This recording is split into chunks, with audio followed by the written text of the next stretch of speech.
Chelsea fans, welcome back to Talking Chelsea, welcome back to a Chelsea news. Nicolas Jackson wants Newcastle United. We have an update regarding Wesley Fofana and Trevor Chalobah's fitness ahead of the Crystal Palace game. Chelsea could make a shock bid for a centre-back in this summer window. We have an update regarding Christopher Nkunku going to Leipzig, and Manchester City have entered the race for Xavi Simons. Now, of course, I begin my own thoughts and opinions on everything that's been reported, but more importantly, I want to know what you guys think down below in the comments. And before we get into the video, make sure you leave a like and subscribe if you are a Chelsea fan who enjoys Chelsea content. We're on the road to 10k before the end of 2025. Kicking things off, yesterday after the AC Milan game, Trevor Chalobah says he's all good and thanks everyone for the messages when he posted on Instagram. As we know, he rolled his ankle during that pre-season friendly, and there were a lot of question marks of if he's going to be fit against Palace, if he's not going to be fit, how long is he going to be out for. It did look quite a painful fall. It looked like, when he rolled his ankle, you never really know what's going to happen. I said in my live watch along, I feel like he was going to be fine. It's just something that happens. It hurts at the moment, but you kind of heal relatively quickly from it. He received some treatment on the sidelines, and then he was taken off as a precaution,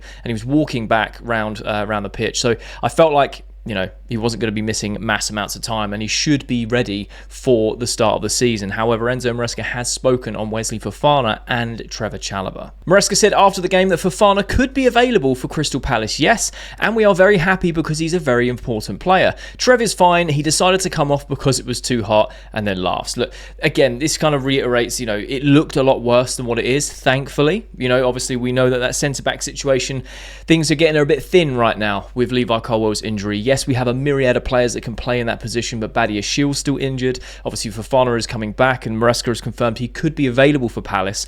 Whether or not he starts against Palace or not is a different story. I personally feel like it kind of depends on the fitness this week with Fofana and Chalobah, because I feel like Tosin is going to be that starting centre-back on one of the sides.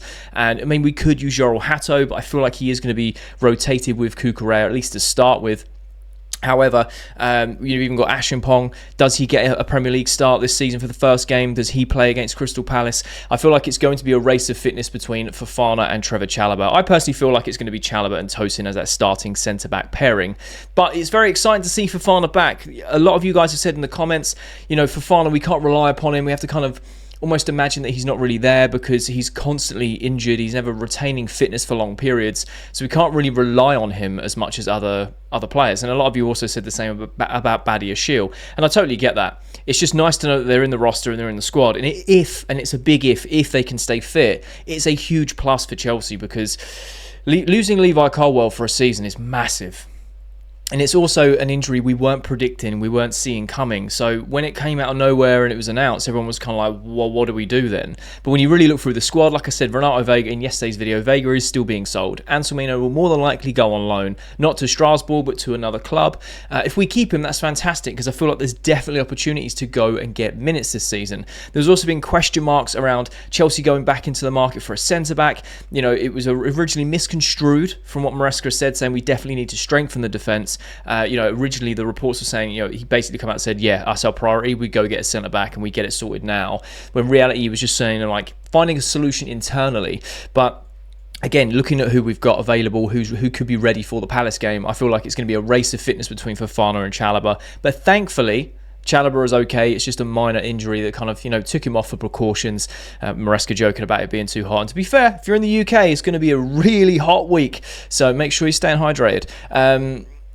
But yeah, so it looks like Chalobah's going to be fit. I personally feel like I'd be Chalobah, Tosin as that centre-back pairing, but I'd like to know your thoughts and opinions down below regarding that. However, there has been some more reports regarding Maresca and Chelsea going for a centre-back. Fabrizio Romano on the Here We Go podcast reported that Chelsea could sign a defender in case of a good opportunity on the market. We have to keep an eye on it with Enzo Maresca pushing. And Nizar Kinsella had reported for the BBC that Marc Guehi's current Crystal Palace contract ends next year. Amid interest from other clubs, they may be forced into selling him this summer to avoid losing out on a free transfer. And Steve Parrish from Crystal Palace, the chairman, said that for players of that calibre to leave on a free, it's a problem for us. We'll just have to see what happens. It needs a new contract or some conclusion of some kind. Now, I've kind of stitched these together. Yes, this is a little bit of speculation, but I think it makes a lot of sense in terms of putting them back to back. The fact that Chelsea are monitoring the situation, monitoring the market for a centre-back, it makes a lot of sense, like we just said, about, you know, Trevor being fit, Fofana coming back from injury, Badiashile kind of being here, there and everywhere in terms of is he fit, is he not, Fofana sustaining fitness, losing Levi Colwill. Yes, we have a big roster, but we still have plans for these players to be leaving the club as well as utilising the ones we currently have. It's very interesting. Marc Guehi is still at Crystal Palace. Palace do not want to lose money on a player like Marc Guehi. The reported fee is around £40 million. I think that's an absolute bargain for a player like Guehi of his standard. Obviously winning the Community Shield and the FA Cup at the end of last season. We know that he would be a perfect profile for an Enzo Maresca's system, and I feel like he would be a signing that's obviously, you know, he was at Chelsea's academy. We obviously know the quality he's got, but, you know, developing, coming back to this Chelsea team ready to play with Premier League experience, having a good season last season, I think he completely, you know, zips up that hole of Levi Colwill not being here, because when you introduce Levi Colwill back into the squad, you still have Marc Guehi, and at that point, I feel like Chelsea are going to be making decisions on players like Wesley Fofana and Badiashile across this season for the end of next season. So my one concern that I've said to you guys many times is if we do sign a new centre-back, you have to think about when Colwill comes back, what do? We now have an extra centre-back, so what's going to happen with the remainder of the guys that we have? And I feel like that could be a like-for-like in that sense that you bring in someone like Marc Guehi, who's Premier experience, played for Chelsea's academy, you know, is a very good player, an Enzo Maresca profile for £40 million, perfect. Sips up that hole. You then have such a solid defence. But then again, when Colwill was kind of reinstated into the squad when he's full fit, hopefully he comes back a lot sooner than we expect. But, you know, let's just hope that he recovers well and he doesn't lose any of his ability by doing that, because an ACL can really be a career-defining injury for some players. Then, yeah, we'll have a bit more of a clearer idea on Wesley Fofana's future, Badiashile's future, even the other centre-backs within the club. Obviously, Vega will probably be moved on, Anselmino on loan, etc., etc. So I feel like it's a very good move. Now, I think it was in yesterday's video, maybe the day before. Every day just blurs into one. Marc Guehi's been heavily linked with Liverpool. It seems like there is a clear pathway for Guehi to go to Liverpool. But I still feel like if Chelsea are monitoring the market, this could be something that we kind of go in and swoop, or at least inquire about. Say, oh, you know, it's still available. Is it still 40 million? What can we do? Will he come to Chelsea? I feel like he would come to Chelsea. I also feel like he'd go to Liverpool. Why wouldn't you go to the Premier League champions? But at the same time, this Chelsea team is so exciting and we look ruthless. We look inevitable to be winning a lot of games this season across all competitions with this squad depth. Yesterday's performance is still living in my head. We were unbelievably good across the pitch. And one thing I also wanted to add to that is, like, when we took a player off and replaced him with another, we didn't drop in form. We didn't dip at all. We just continued at that same relentless intensity, which is just something we haven't had. And Enzo Maresca's working wonders. So I feel like Chelsea could genuinely be on the table for Marc Guehi. And again, Marc Guehi being an English centre-back with Premier League experience, like I keep saying, his contract runs out. Palace don't want to lose money on him. So if he's not going to sign a new contract, which it doesn't look like he will, otherwise I feel like he would have already done that, he's clearly assessing his options and looking for the likes of Liverpool and Chelsea and going, right, okay, maybe he wants a Liverpool move. We don't really know. There was a lot of heavy links in there. It's gone very, very quiet in the last few weeks. We know that Chelsea have been monitoring for a long time. He's obviously part of our academy. I think this makes a lot of sense to go and get someone like Marc Guehi. But it'll be very interesting to see this week what happens. This is going to be a bit of a crazy week in terms of news as the window is slowly starting to shut as the new season starts at the end of this week. Chelsea playing Palace as well, which will be very interesting. Imagine if we could sign him before we play him. That would be unbelievable. Can't see that happening. I mean, crazier things have been done. But I'd like to know your thoughts and opinions down below regarding our centre-back situation. Are you happy that Trevor Chalobah is fit and, you know, more than likely going to be ready for the Palace game? What are your thoughts on Fofana being ready for the Palace game? Would you start him straight away, or would you ease him in over time, maybe have a rotation throughout the game? Would you go for someone like Marc Guehi? Do you think that he suits Chelsea and Enzo Maresca's style, or do you feel like it's inevitable he's going to Liverpool? What other centre-backs are on the market that Chelsea could take advantage of? Do we go for a potential loan? Do we go for someone like Antonio Silva? Do we go for big and ambitious like someone like Bastoni, who would clearly have a career path at Chelsea, and then we offload some others later in the year, maybe next season? Very curious to know your thoughts regarding this centre-back situation, because as time goes on, it seems to be becoming a bit more open in terms of Chelsea monitoring the market rather than an immediate no emergency plan. But I feel like we have the players to kind of get through it. You know, Cucurella can play as a centre-back if need be, like in a back three. Reece James can obviously do that too, Ashimpong. So I feel like we have options. It's not desperate, but it is very interesting to me that Chelsea are monitoring the situation. Seb SB and The Athletic have reported that Christopher Nkunku would be open to a return to RB Leipzig this summer if his former club's interest in a potential move advances. The report continues to say that Leipzig are among a number of sides interested in Nkunku, but have some financial reservations about the logistics of a potential deal given their need to keep their wage bill lower, having failed to secure European football for the upcoming season. Now this is very interesting. Christopher Nkunku's on about 195 grand a week. I think it works out about 11.5 million euros a year. It's been reported, I think it was Simon Phillips, that Nkunku earns like 20 million euros a year, which is just wildly off the mark. I'm not saying it's from him. He's kind of quoted that source or whatnot. But I understand that Leipzig are going to want to reduce his wage bill. Will Nkunku be willing to reduce his wage bill? Nkunku also wants to play for a Champions League team. But like I've said in yesterday's video, with this all coming out, Nkunku has an emotional connection with RB Leipzig. He played some of the best football of his career at that club. He loves the fans. He loves the club. He didn't leave on bad terms. So I feel like him being open to this move would, again, it would just be perfect for Xavi Simons one way, Nkunku the other. If there's a bit of money changing hands, fair enough. But we really need to step this up. And I'm hoping that Nkunku and Leipzig are happy for this move to happen. It looks like Nkunku is open to it. He's like, yeah, if they give me an offer or you offer me to them and let's see what we can do, happy to make a move back. But there's been some more reports regarding Xavi Simons. Sasha Tavaleri has reported breaking news that Manchester City have entered the race for Xavi Simons. They have made contact with super agent Ali Barat in an attempt to lure Xavi away from Chelsea. However, Fabrizio Romano has reported that contacts between Chelsea and Leipzig continue over Xavi Simons. Chelsea's priority is to find a solution for Nkunku and Jackson. Simons wants to go to Chelsea. Nkunku could be open to Leipzig, but depends on offers.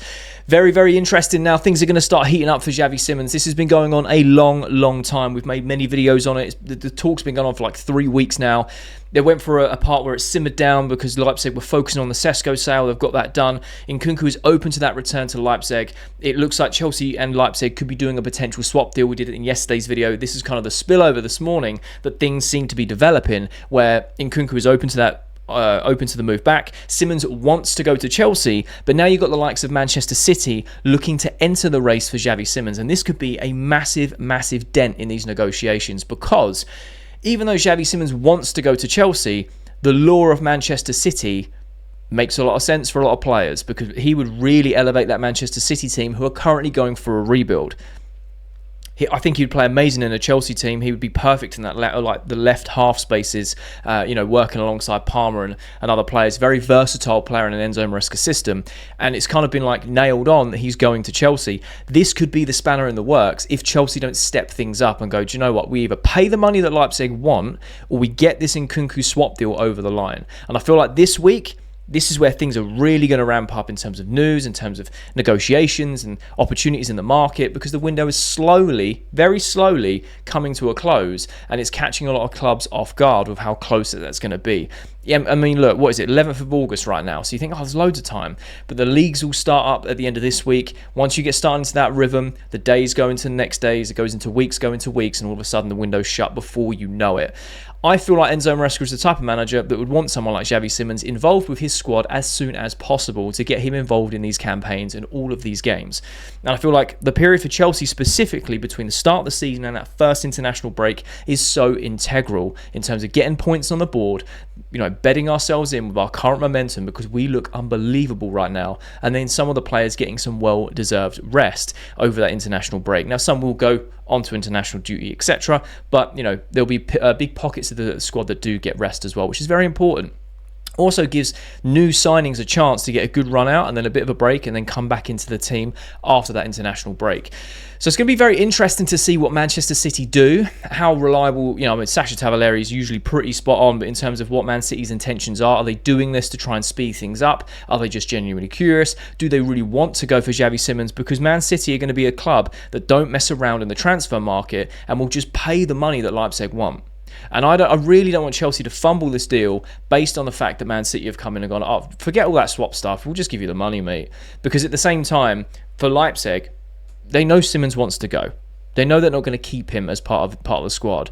If they can just go get the money that they want from a club like City, they'll go, all right, sweet, you're going City now. Regardless if you wanted that Chelsea move, we couldn't come to an arrangement. However, with how long Chelsea and Leipzig have been in talks for, I would like to think there's some sort of level of respect of like, oh, Man City have bid this much. What are you willing to do does, first come, first serve type thing, like first refusal of like, this is what's happening. Can you match that? I'd like to think that would happen. Whether it does or not, obviously we will never know. But in terms of Chelsea, yes, we're looking to offload Jackson. Yes, we're looking to offload Nkunku.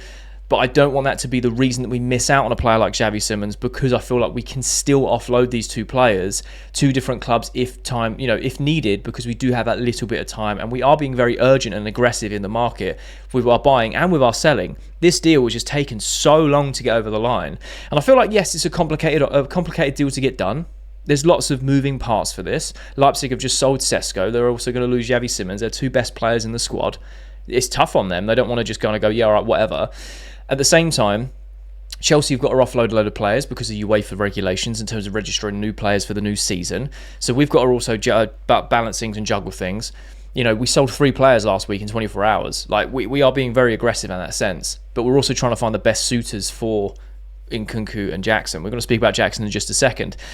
But it looks like Xavi Simons wants Chelsea. We know that. Personal terms are not really an issue. It's just between the two clubs discussing it. But with Nkunku being involved in a swap deal and Nkunku open to that deal, this could really be the icing on the cake, the cherry on the cake for Chelsea and Leipzig in terms of getting this deal done. However, with City coming in, will this be a spanner in the works? Will they come in and swoop the deal? Or will it push Chelsea to get it over the line? I feel like they're one of the two situations that's going to happen. So I'd love to know your thoughts down below. Does this City bid coming in, or City being interested, push Chelsea just to get the deal done regardless, potentially overspend on what we're willing to pay just to get the deal done? Or do we dig our heels in, stand firm, and let City take a player like Xavi Simons away from us in this summer window? Very curious to know your thoughts down below. Jay Burt from The Telegraph reported Nicolas Jackson favours a move to Newcastle should he leave Chelsea during this transfer window. However, the forward's chances of securing the transfer largely appear dependent on whether Newcastle's relent to sell Alexander Isak to Liverpool.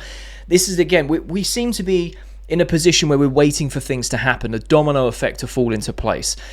Nicolas Jackson now wants Newcastle. He wants that move. It's very clear after this weekend that Chelsea don't really need him. That's probably a bit harsh, but in terms of relevancy, we don't really need him going into the next season with the likes of João Pedro and Delap playing so well and the squad playing so well without the likes of Nkunku and Jackson not even in the squad, right? They weren't missed.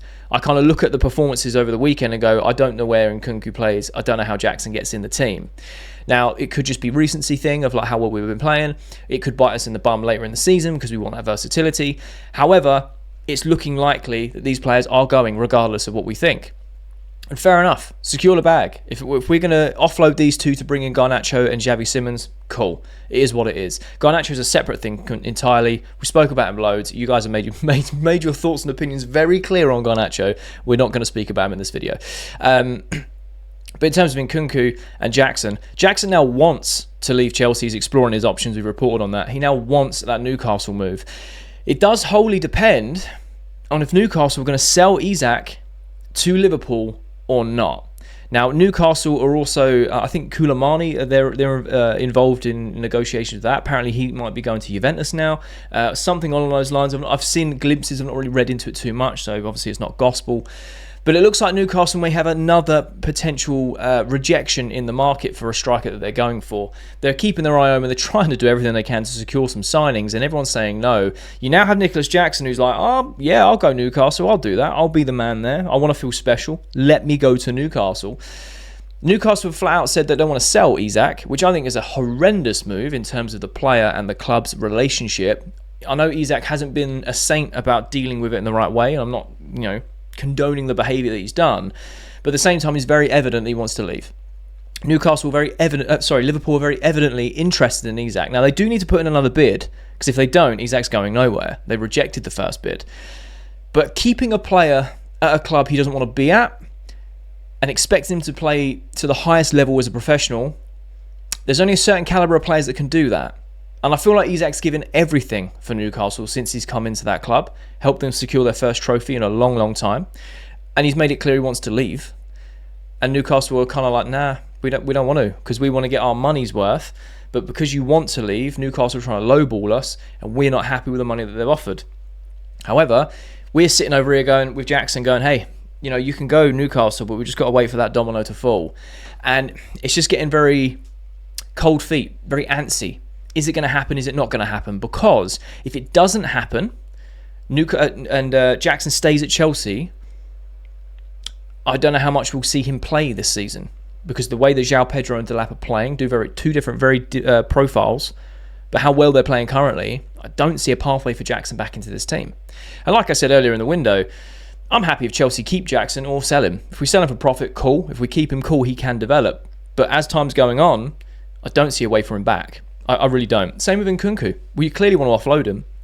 And he's been playing well in recent months, but I don't see where he's going to play. So I feel like this is the week where things get done.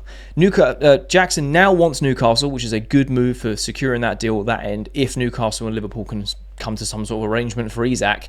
Or Newcastle just want to strengthen and sign someone like Nicolas Jackson as well, and maybe they sell Isak in January or whatever and try and get a premium for him because it's the middle of the season. I feel like Newcastle have to do something. They have to do something because, I just don't think you can rely on a player who just does not want to be there flat out.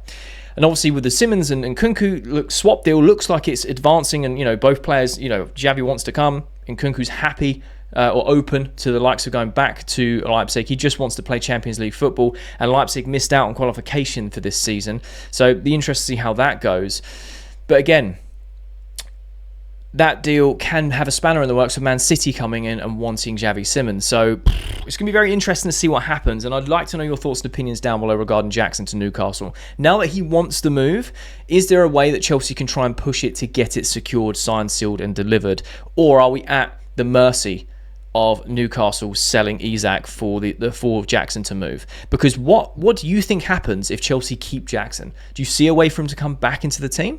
Or do you feel like Pedro and Delap are just going to keep him out of the squad because of how well they're playing currently? Let me know your thoughts and opinions down below. And that's the latest Chelsea news. Let me know your thoughts and opinions on everything that's been reported down below in the comment section. I love having a conversation with you guys. And if you have watched this video all the way to the end, firstly, you're a real one, and I mean that, you're a real one. But secondly, there'll be a thumbnail appears on the screen. So if you are a Chelsea fan who enjoys Chelsea content, make sure you click that thumbnail because you'll enjoy that video too.